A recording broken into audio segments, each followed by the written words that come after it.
माँ ये कुछ ब्लैंक चेक्स है, साइन कर दो, प्रॉपर्टी टैक्स भरना। ब्लैंक चेक्स पे कभी साइन ना कर, जनहित में जारी। Sounds dangerous. दादी, ब्लैंक चेक। ये पहली बार थोड़ी मैं ब्लैंक चेक पर साइन कर, पहले भी कर चुकी। तो चुप कर। माँ मैं और रेशमा सोच रहे थे कि लो, पापा और मम्मी आपके बारे में सोचने भी लगे। गई भैंस पानी में। क्या बीच में बड़बड़ बड़बड़ करे जा रही है? समझ में नहीं आ रहा तुझे? कुछ बात कर रहा हूं मैं। जितना बोला जाए ना उतनी ही बात किया कर। जा यहां से। मैंने कहा अंदर जा।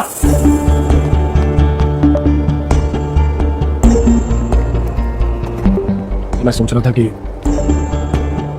ये घर तुम्हारे अकेले के लिए बहुत बड़ा होता होगा ना, बहुत मुश्किल होती होगी संभालने में। नहीं बेटा, मैं ठीक हूँ। अरे तुम ठीक हो, ठीक है, ये सब कुछ मैं समझता हूँ, लेकिन अगर हम प्रैक्टिकली बात करें तो प्रॉपर्टी टैक्स, रिपेयर्स, मेंटेनेंस कल को और भी बढ़ जाएगा। और हम तुम्हारे लिए एक 1-2 BHK ले लेंगे रेंट पे, जिसमें तुम आराम से रह सकती हो। ये घर बेच देते हैं, पर जो पैसा आएगा उसको बेचने के बाद उसको हम कहीं सेंसिबली इन्वेस्ट कर सकते हैं ना। और माँ हम तुम्हारा ख्याल भी और अच्छे से रख सकते हैं। घर बेचना चाहता है? माँ बस मैं तुम्हारा ख्याल रख रहा हूँ, तुम समझती क्यों नहीं हो? समझती हूँ बेटा, पर इस घर के साथ मेरी कितनी यादें जुड़ी हुई है। तुम्हारे पापा के साथ यहाँ इतने साल गुजारे, तुम यहाँ पैदा हुए, तुम्हारी शादी हुई, वंशु यहाँ पैदा हुए, बहुत सारी यादें हैं इस घर से।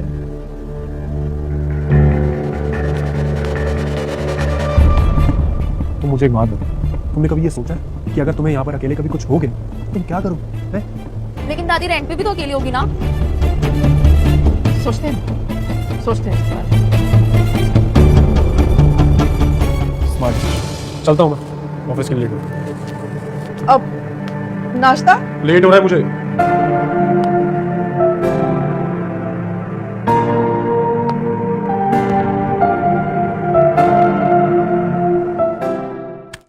वंशु, फोन बज रहा है, जरा उठा ले।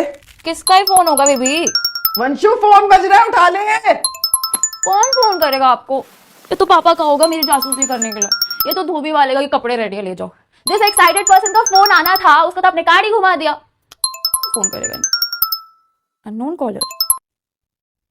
Hello hello, may I speak to Sudha please? May I know who is this? मैं अमित बोल रहा हूँ। एक मिनट, मे आई नो आपको उनका नंबर कैसे मिला? मैं आई नो, मैं ये कहानी किसे सुनाने वाला हूँ? आप मेरी बेबी आई मीन मेरे दादी की फ्रेंड है और मैं उनकी वन एंड ओनली फेवरेट पोती वंशु। ओह फेवरेट पोती, फिर तो सारी बात बतानी पड़ेगी। तो मैं सुधा के कॉल का वेट कर रहा था और सुधा का फोन नहीं आया, तो मैंने सोचा मैं ही नंबर ढूंढ लेता हूँ। आई गेस कि मेरा कार्ड कहीं ना कहीं खो दिया होगा सुधा ने। तो सुधा और सुजू के ग्रुप में उनकी एक और फ्रेंड थी शर्मिला। मैंने शर्मिला को कॉल किया।